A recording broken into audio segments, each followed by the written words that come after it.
हर किसी की ज़िंदगी में कई बार ऐसा होता है जिससे हम कुछ हार के भी जीत जाते हैं। कई बार हारना हमारे लिए जीतना होता है। और ये कहानी जो आज हम आपको बताने वाले हैं, उसे सुनकर आपको भी ऐसा लगेगा कि आप भी एक विजेता हैं, एक चैंपियन हैं। जब ये कहानी हमने सुनी तो एक नई एनर्जी आ गई। मुझे लगा कि इतना सब कुछ हार के भी आज भी मैं एक विनर हूँ। और इस दुनिया में पता नहीं कितने लोग हैं जिनके पास आज कोई अचीवमेंट नहीं है, लेकिन वो आज भी किसी न किसी के लिए विजेता है। ये कहानी है अकबर बीरबल की। आप सभी को ये पता है कि बीरबल अकबर के नवरत्नों में से एक थे और अकबर हमेशा से ही बीरबल की बुद्धि का परिचय देते थे। अकबर के दरबार में एक बार चर्चा होने लगी कि सबसे ज़्यादा बुद्धि किसके पास है। हालांकि अकबर और अकबर के दरबार में ज़्यादातर मंत्री ये जानते हैं कि बुद्धि के मामले में बीरबल का कोई जवाब नहीं, लेकिन फिर भी कुछ लोग चाहते थे कि बीरबल की बुद्धि की मुकाबला का परीक्षण हो, बीरबल की बुद्धि का मुकाबला किसी के साथ हो। अकबर भी जानते थे कि बीरबल को कोई नहीं हरा सकता, लेकिन लोगों के कहने पर अकबर ने एक प्रतियोगिता रखी जिसमें बीरबल और एक मंत्री से सहयोग किया। ज़्यादातर लोगों को पता था कि बीरबल ही जीतेंगे, लेकिन कुछ लोग उस मंत्री के पक्ष में भी थे। फिलहाल वो दिन आया जब प्रतियोगिता फाइनल हुई और अकबर ने अपने पुरानी जूतियां बीरबल और उस दूसरे मंत्री को दिए। वो जूतियां बहुत पुरानी थीं और बहुत सी फटी हुई भी थीं, बहुत पुरानी लग रही थी। वो जूतियां देख के साफ साफ पता चल रहा था कि वो बहुत पुरानी जूतियां हैं। अकबर ने एक जूती बीरबल को दी और एक जूती उस मंत्री को, और दोनों से कहा कि 7 दिन में इन जूतियों को यूज करके कम से कम 1 लाख असरफी लाओ।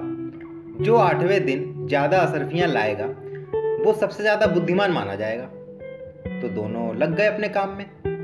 अब चैलेंज ये था कि कौन ज़्यादा असरफियाँ लेके आएगा। बीरबल ने कई साहूकारों से मीटिंग की और उन्हें अकबर की जूतियों के बारे में बताया और उन लोगों से कहा कि अगर वो ये जूती की कॉपी करना चाहते हैं तो उन्हें ज़्यादा से ज़्यादा बोली लगानी पड़ेगी और ये बोली 1 लाख से स्टार्ट होगी।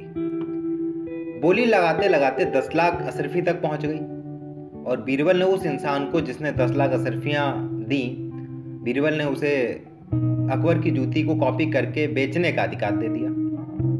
उधर वो मंत्री भी सारे लोगों से मीटिंग कर रहा था। उसने भी कई साहूकारों से बात की और कहा कि जो भी इंसान इस जूती को ज़्यादा से ज़्यादा असरफियों में खरीदेगा उसे महाराज की ये जूती दे दी जाएगी।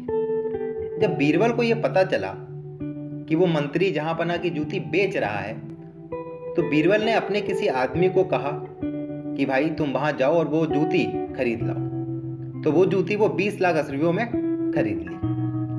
वो मंत्री बहुत खुश हो रहा था क्योंकि अब उसे 20 लाख असरफियां मिल गई थी, लेकिन उसे ये डर सता रहा था कि कहीं बीरबल तो उससे ज़्यादा असरफियां नहीं कमा ली।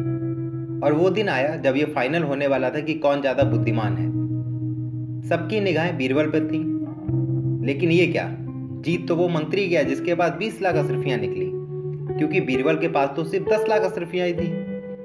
वो मंत्री और उसके पक्ष वाले लोग बहुत खुश हो रहे थे। इस घटना के कुछ दिन बाद जहांपना अकेले अपने बगीचे में बैठे हुए थे और बड़े खामोश थे, तभी बीरबल वहां पहुंचे और महाराज से कहते कि महाराज आप इतने उदास क्यों हैं। उनकी उदासी का कारण पूछा बीरबल ने। तो अकबर कहते हैं कि आज उन्हें वो जूतियां बड़ी याद आ रही हैं, बड़ा पहनने का मन हो रहा है उन्हें, जिसे उन्होंने बेच दिया और आज वो जूतियां उनके पास नहीं है। तभी बीरबल जहांपना से कहते हैं कि आप चिंता ना करें महाराज, आपकी ये इच्छा हम पूरी करते हैं। और बीरबल ने तुरंत सिपाही को बुलाकर वो जूतियां मंगवा ली, क्योंकि वो दोनों जूतियां बीरबल के पास ही थी। जूतियां देखकर महाराज बहुत खुश हुए और उन्होंने बीरबल को गले से लगा लिया। लेकिन एक बात उन्हें अभी तक समझ में नहीं आ रही थी कि बीरबल के पास वो जूती आई कहाँ से, क्योंकि बीरबल के पास तो सिर्फ एक ही जूती थी। तब वो बीरबल से इस बात का आंसर बताने के लिए कहते हैं। तब बीरबल कहते हैं कि महाराज, आपकी एक जूती को 10 लाख असरफियों में मैंने उसकी कॉपी का अधिकार करके लोगों को बता दिया, लोगों से कह दिया कि आप उसकी कॉपी करके बेच सकते हैं। लेकिन जब मुझे ये पता चला कि वो मंत्री आपकी जूती बेच रहा है, तो उन्होंने अपने किसी व्यक्ति को भेजकर वो जूती 20 लाख असरफियों में खरीद ली। लेकिन हैरानी की बात यह है कि वो बीरबल ने वो जूती कैसे खरीदी, क्योंकि बीरबल के पास तो सिर्फ 10 लाख अशरफियाँ ही थी। तब बीरबल जहाँपनाह से कहते हैं कि 10 लाख अशरफियाँ तो उनके पास थीं और बाकी का 10 लाख के लिए उन्होंने अपने खेत खलियान गिरवी रख दिए, जिससे उन्होंने वो 10 लाख अशरफियाँ पूरी की। बीरबल की यह बात सुनकर अकबर की आंखों में आंसू आ गए और उन्होंने बीरबल को गले से लगा लिया और कहा, भले ही तुम आज लोगों की नज़रों में ना जीते हो, लेकिन ऐसा करके तुमने आज मेरे दिल में जगह बना ली और तुम मेरे लिए एक विजेता।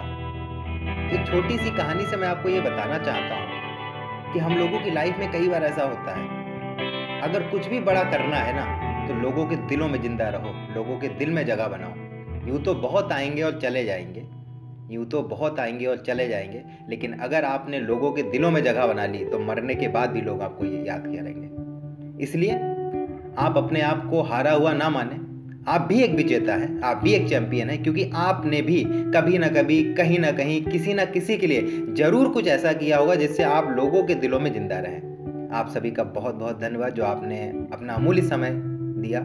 अपना आशीर्वाद और सहयोग हमेशा बनाए रखें। आपका बहुत बहुत धन्यवाद।